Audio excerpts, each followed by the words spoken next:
Salut! Alors dans cette vidéo, je vais te parler du niveau d'existence violet de la spirale dynamique. Et avant tout, le propos, ça va être de repréciser un petit peu tout ça. Donc la spirale dynamique, ça sert à quoi? La spirale dynamique, ça sert à faire une cartographie de toi, de savoir toi où t'en es, dans ta vie, dans tes motivations, dans tes choix. Et surtout aussi, de te mettre en interaction d'une manière un peu différente de ce que tu fais déjà et de comprendre que, en fait, les gens sont différents. Ça, tout le monde le sait, mais de comprendre un peu plus précisément pourquoi les gens sont différents et comment ça se fait qu'ils sont différents. Et ce modèle, la spirale dynamique, permet, entre autres, de l'expliquer. Ça permet d'expliquer pas mal de choses. C'est un modèle, c'est pas une réalité. Des modèles comme ça, il y en a plein. Maintenant, celui en ce moment, sur lequel je travaille, c'est celui-ci. Et je vais te le présenter là. Donc là, c'est la vidéo sur le niveau d'existence violet. Et donc, on y va. Donc le niveau d'existence violet, lui, qu'est-ce que c'est? Si on regarde cette illustration, voilà, c'est l'esprit de Noël, avec la famille, le lien chaleureux. Et le niveau d'existence, en fait, il répond à quel besoin? Il répond au besoin de... En fait, juste avant, c'était la survie d'un point de vue très primaire, donc la survie physiologique. Et donc on a répondu à ce besoin. Et de ce besoin, il s'est créé que d'un coup, je prends conscience qu'il y a des gens autour de moi, autour de tout le monde. Et cette conscience a créé la conscience de groupe, en fait, une conscience d'unité. Et ça, c'est venu avec pas mal d'autres choses, notamment les esprits, notamment le mysticisme et toutes ces choses-là. On va un peu plus le détailler juste après. Donc, le niveau d'existence violet ou BO, en fait, qu'est-ce qu'il fait? En fait, dans sa façon de vivre, c'est de obéir aux besoins des êtres spirituels mystiques. Ça, c'est vraiment un truc hyper important, dans le sens où, en fait, ça va permettre de maintenir une stabilité du clan au niveau tribal pour la sécurité. Donc, pour la sécurité de groupe, on va le faire comment? On va le faire en respectant et en perpétuant les traditions par des rituels. Et en fait, tout ça, ça nous compose. Encore une fois, ça nous compose. En termes d'architecture, là, dans l'évolution de l'humanité, on est à peu près à 50 000 ans. Il y a 50 000 ans. Et donc là, on commence à avoir, en tant qu'humain, on commence à avoir une influence sur l'environnement. On commence à faire, justement, par rapport à ces illustrations, à faire, justement, un peu plus qu'avec ce qu'on a. Commence à modifier ce qu'on a et à en faire quelque chose de nouveau, contrairement au belge. La conception du temps, elle devient cyclique. Donc, il y a aussi une question de spatiale. Alors, je l'ai mis en parenthèse. Spatiale, pourquoi? C'est parce qu'en fait, la Lune, le Soleil et les saisons, en fonction de là où on se trouve, c'est comme ça que ça va se passer. C'est vraiment, il y a vraiment de... le Soleil... on cède de l'ombre. Voilà, c'est un truc qui ressemble un peu plus à ça. Contrairement à avant, où on était jour-nuit, là, on prend en compte les saisons. Le corps, je parle de corps social, et en fait, cette métaphore, dans ce cadre-là, en violet, dans le BO, elle est vraie. C'est je ne fais qu'un avec le groupe. Voilà, c'est vraiment l'esprit, voilà. Âge, 7 ans, 7 ans, je fais une erreur, c'est un peu en dessous, 7 ans. Mais c'est le moment où les enfants commencent à regarder justement la lune, les étoiles, la mer, la plage, et elles commencent à dire, ouais, la plage, en fait, si elle fait des vagues, c'est parce qu'elle m'aime bien. Voilà, je me souviens de mon petit-neveu, Roméo, qui jouait avec lui à la plage, et les vagues, en fait, elles venaient et disaient, ouais, elle est méchante, la mer, elle est méchante. Voilà, et en fait, c'est ce genre de pensée, en fait. Et il n'avait pas 7 ans, hein. C'est beaucoup plus petit, hein. C'est aux alentours de 4, ça doit être 4-5 ans. N'hésitez pas à corriger dans la description, dans les messages en dessous. Les relations, alors là, le lien de famille est hyper fort. Les liens de sang, là, on est sur la fusion. La fusion amoureuse, on est là-dessus, avec un gros respect pour les anciens. En fait, les anciens ont toujours raison. Les traditions ont toujours raison. Là, le concept du sexe, il est sur agrandir la famille. Alors pourquoi j'ai mis le sexe? Parce qu'en fait, tout ça, c'est des choses qui, moi, je travaille aussi sur les relations interpersonnelles et amoureuses. Et de savoir ça, c'est intéressant parce qu'en fait, ça vous permet aussi, quand une personne dit « ouais, ben moi, je veux agrandir ma famille », peut-être qu'il se trouve là-dessus.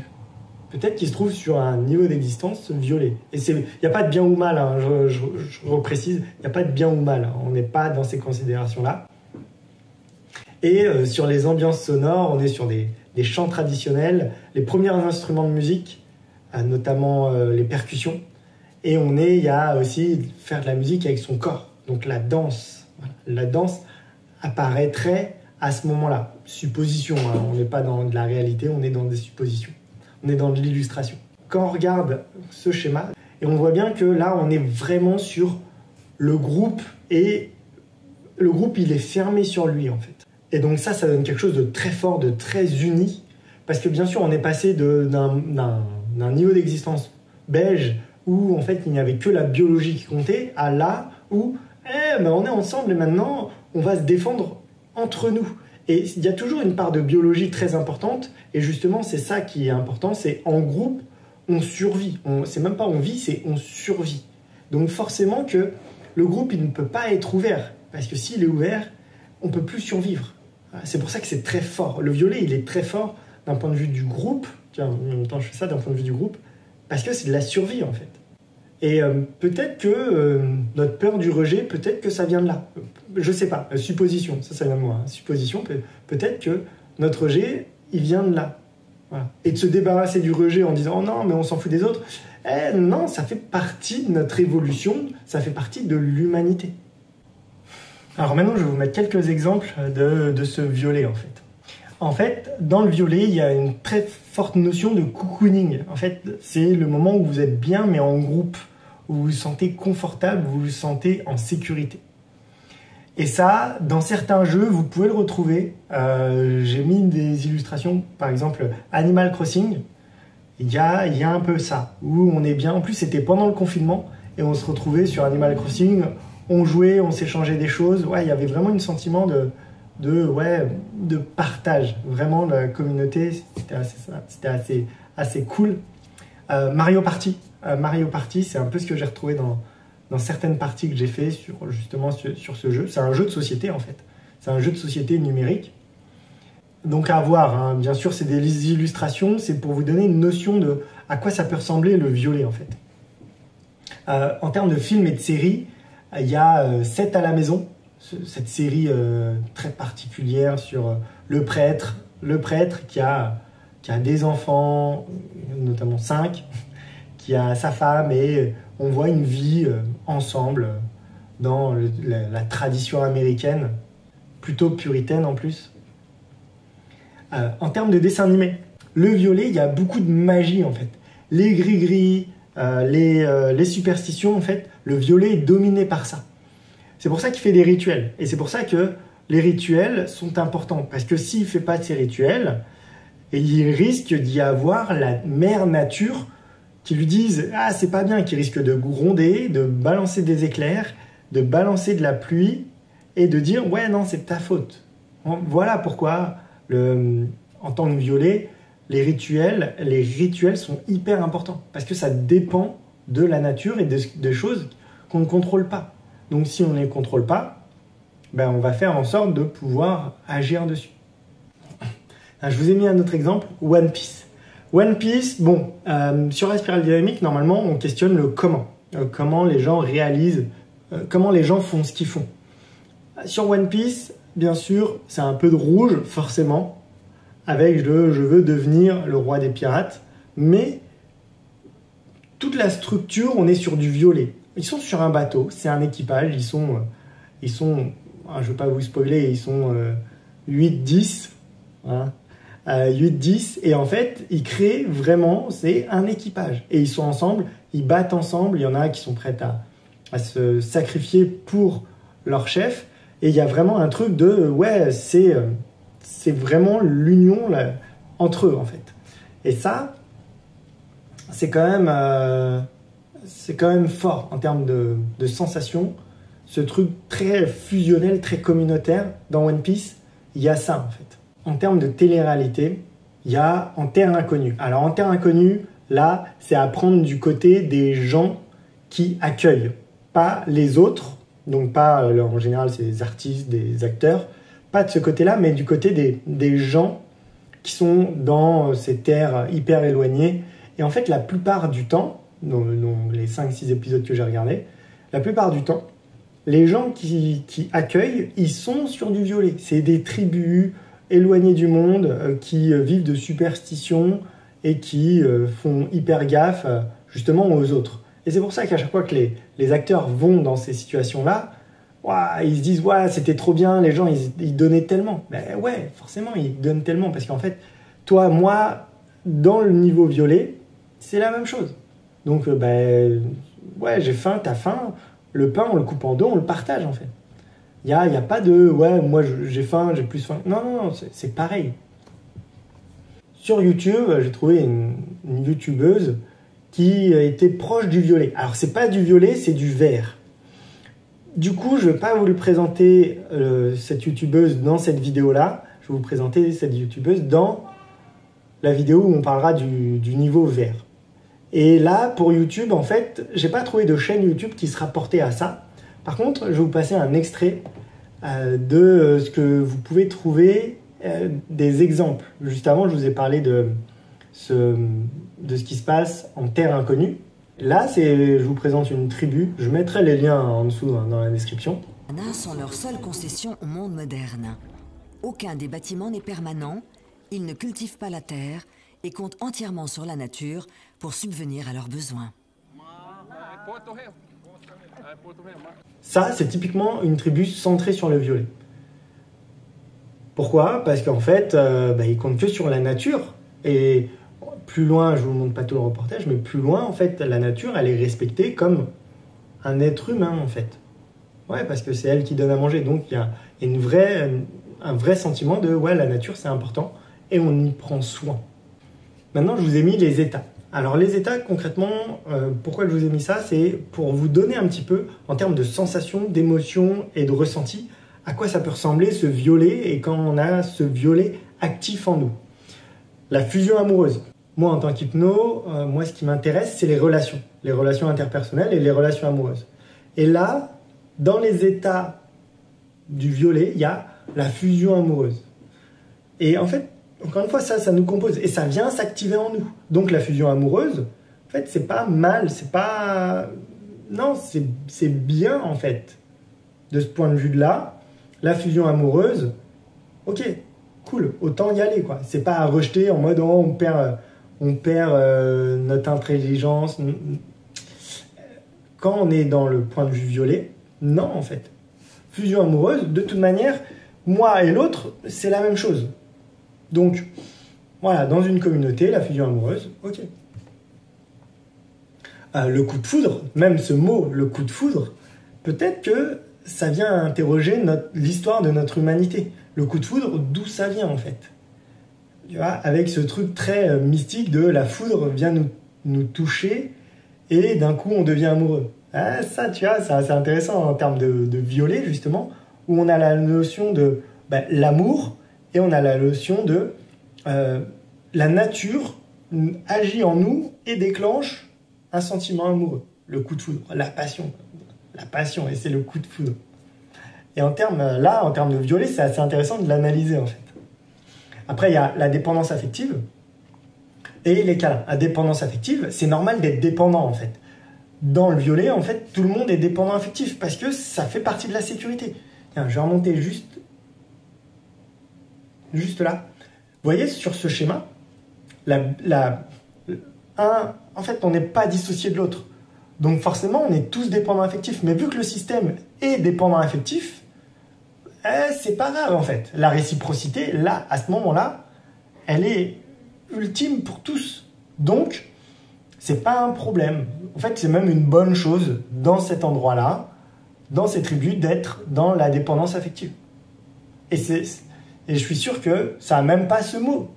Dans ces trucs-là, dans ces tribus-là, dans ce niveau-là, la dépendance affective, elle n'est même pas nommée. C'est juste normal. Et encore une fois, c'est là où prenez un peu de recul. Attention, je ne le dis pas de façon moralisatrice, hein, mais prendre un peu de recul sur là où on en est, nous, dans notre niveau d'existence, et de comprendre que certaines personnes, ils ne peuvent pas, en fait. Ils ne peuvent pas dire « ouais, je suis dépendant affectif » parce que, en fait, pour eux, c'est une réalité, et c'est même une réalité sociale, littéralement, là. Donc, ça demande aussi de revenir un peu sur soi et de se questionner sur soi, quelles sont les réalités que j'ai fait vérité. Mais bon, c'est tout l'enjeu, en fait, de ce modèle. Et là, je vous ai mis tout un tas de mots-clés. Par exemple, la famille enchevêtrée. La famille où tout le monde connaît tout le monde s'appelle. Voilà, c'est vraiment... la famille enchevêtrée, c'est typiquement ça. L'esprit de Noël, on est en plein dedans. Les liens de sang, la loyauté familiale. Le truc de je suis docteur parce que mon père était docteur, parce que mon arrière-père était docteur. Voilà, loyauté familiale. Alors là, c'est docteur, ça va, c'est quand même cool. Par contre, si vous avez l'âme d'un artiste, si vous vous sentez artiste, là, c'est moins cool en fait. Hein. Et inversement, hein, si vous êtes agriculteur et que vous avez l'âme d'un docteur, peut-être que les liens familiales, c'est compliqué. Hein. La spiritualité. La spiritualité en violet n'est pas la même qu'en vert. Là, la spiritualité en violet, c'est la carte et le territoire. C'est exactement ça. C'est le truc de Voldemort. Prenons Voldemort. Voldemort, c'est la personne qu'on ne doit pas nommer. Pourquoi ? Parce que la spiritualité, c'est une réalité, c'est vrai. Et là, la différence, elle est importante entre le violet et le vert. Parce que le violet, lui, il y croit profondément. Il n'y a pas d'autre manière d'y penser. En vert, si, c'est un choix. Il y a quelque chose qui est apparu et ouais, si, en fait, je crois en la loi de l'attraction ou je crois en la mère nature. Parce que, en fait, c'est ça qu'il faut penser. Tu vois, c'est pas du tout la même chose que, en fait, Voldemort, faut pas le dire, en fait. Non, j'ai pas le choix. Vraiment. Tu vois. Donc ça, c'est du violet. La différence, elle est assez simple quand on la connaît et quand on la voit. En violet, la spiritualité, c'est pas un choix. En vert, ça l'est. Voilà, il y a en violet, c'est inné. La spiritualité, c'est inné. En vert, c'est plus ou moins acquis. C'est un chemin qui est, au bout d'un moment, dit je crois peut-être dans machin, ceci, cela. Tu vois, et tu mets ce que tu veux comme croyance derrière. Croyance, je ferai gaffe. Mais voilà, il y a un vrai truc de c'est devenu une croyance. Là, dans le violet, c'est une réalité. La réciprocité, les communautés, voilà, l'esprit tribal, on est là-dedans, on est clairement dans le violet. Les rituels, le mariage, magnifique rituel le mariage, magnifique rituel. Une expression, un pour tous, tous pour un, voilà. L'union fait la force. Les chamans, voilà, les anciens, respecter les traditions, c'est du violet. Les tabous, les tabous et la famille. Les tabous, les choses qui ne sont pas dites de génération en génération et qui tout le monde sait dans la famille, mais personne ne sait vraiment. C'est du violet. Voilà. La mère nature, les esprits, la magie, les symboles, les animaux. Alors, les animaux. Pourquoi j'ai mis ça là ? Parce qu'en fait, étant donné que c'est des communautés, si le chien rentre dans la communauté, il fait partie de la communauté, intrinsèquement que les autres, en fait. Et il y a un vrai truc de, non, le chien, c'est peut-être un être même supérieur. Et c'est pour ça que les animaux, en fait, sont pris en considération. Ensuite, il y a les superstitions et l'instinct grégaire. L'instinct grégaire de, quand vous passez à côté d'un restaurant où il n'y a personne dedans, vous n'y allez pas. C'est du violet. Voilà, c'est du violet. Donc voilà, ça c'est plusieurs exemples, il y en a encore plein d'autres. Attention à ces des exemples, hein. C'est des exemples, ce n'est pas du violet. J'ai beau le dire, hein, je préfère le préciser enfin là. Ceci n'est pas violet. Le violet est composé de ceci, mais ceci n'est pas du violet. Que je sois bien clair à la fin de toutes ces explications, qu'il n'y ait pas d'ambiguïté. C'est pas parce que vous êtes dans une famille enchevêtrée que vous êtes en violet. Rien à voir, ok? C'est plutôt des petits indices qui font que, ah, peut-être, mais en aucun cas, ça veut dire que c'est du violet. Violet, c'est un ensemble de comportements et de façons de faire. Ça, c'est du violet. Je voulais finir par cette affiche que je vous ai mis, Coco. Le film Coco de Pixar. Et d'autres films aussi de Pixar. Magnifique. Magnifique illustration de violet. Qu'est-ce que c'est? Voilà. La vie après la mort, la musique, il y a le chien. Voilà, c'est un exemple magnifique de violet. Je voulais vous parler aussi de la musique. La musique en violet. Je vous passe un extrait de musique hyper violet en fait.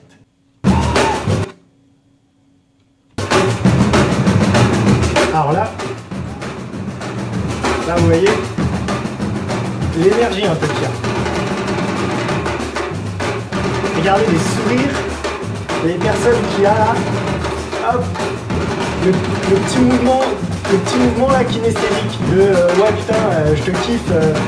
Et là on sent vraiment une énergie où tout le monde est ensemble. Et c'est pas structuré comme pourrait être du bleu.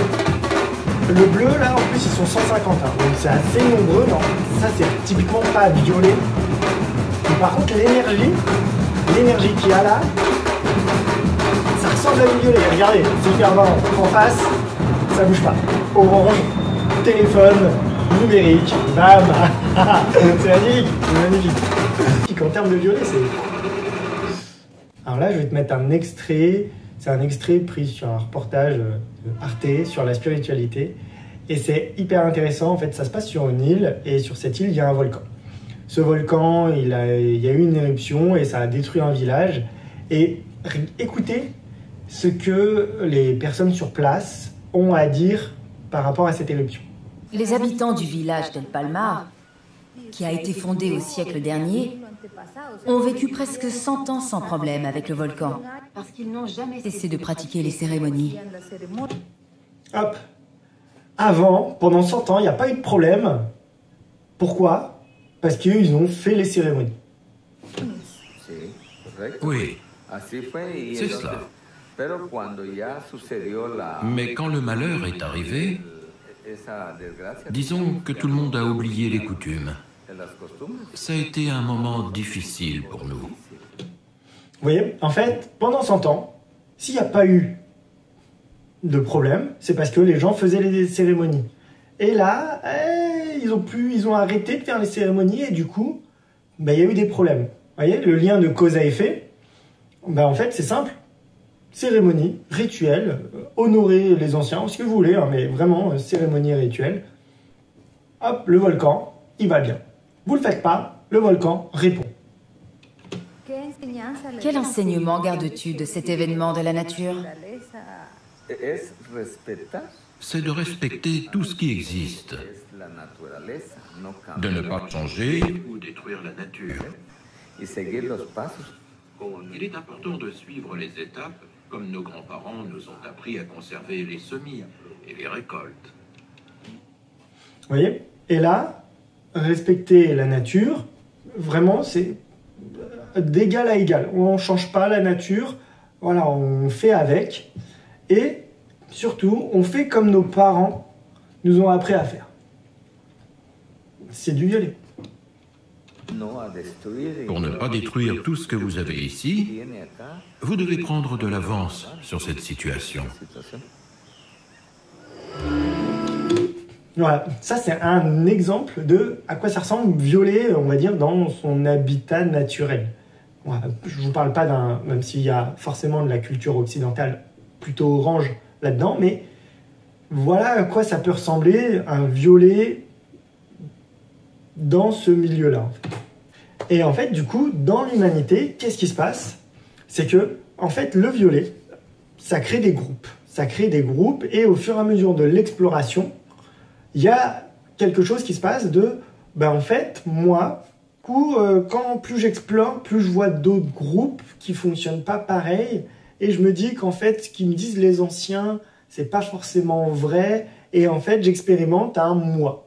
Et donc là, violet à rouge fait que l'exposition au monde à plus grande échelle, ça vient attaquer, ça vient challenger la crédibilité des chefs et surtout des superstitions.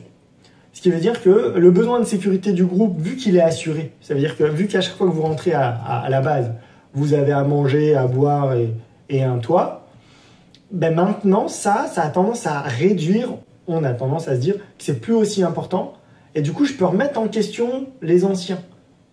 Et là, il y a un truc de, si je remets en question les anciens, moi, en tant qu'être, je commence à me séparer du groupe.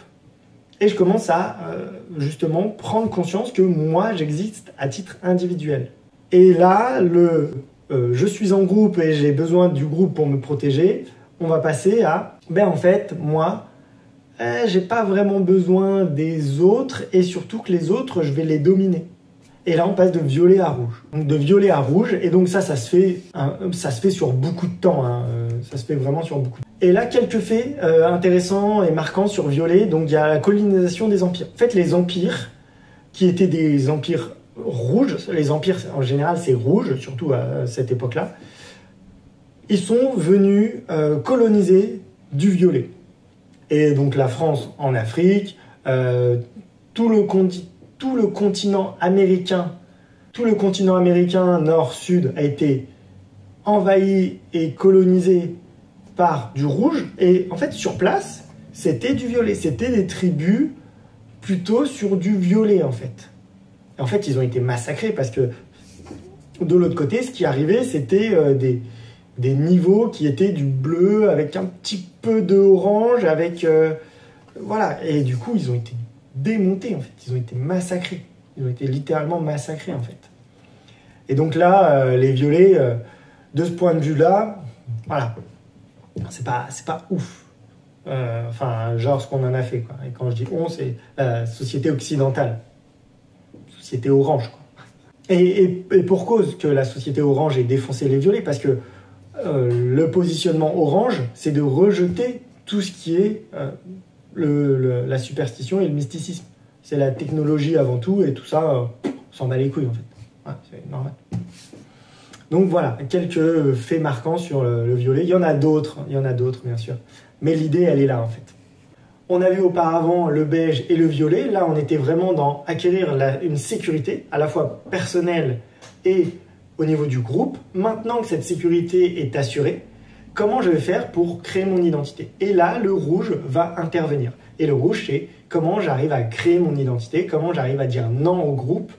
Et cette transition, forcément, elle va créer du changement, elle va créer des mouvements, elle va créer des frictions. C'est le principe de tout changement. Je suis Ornia Romuald, praticien en hypnose, et justement, j'accompagne toutes ces dynamiques de changement. Donc, si tu en as besoin, contacte-moi, il y a tout ce qu'il faut dans la description. Donc, je suis disponible à la fois en visio et en cabinet sur Nantes. Donc, surtout, n'hésite pas. Et like-moi cette vidéo, même les autres. Et ce qui est important, c'est que tu les likes et que tu les partages. Je te remercie et je te dis à bientôt. Allez, à la prochaine. Ciao.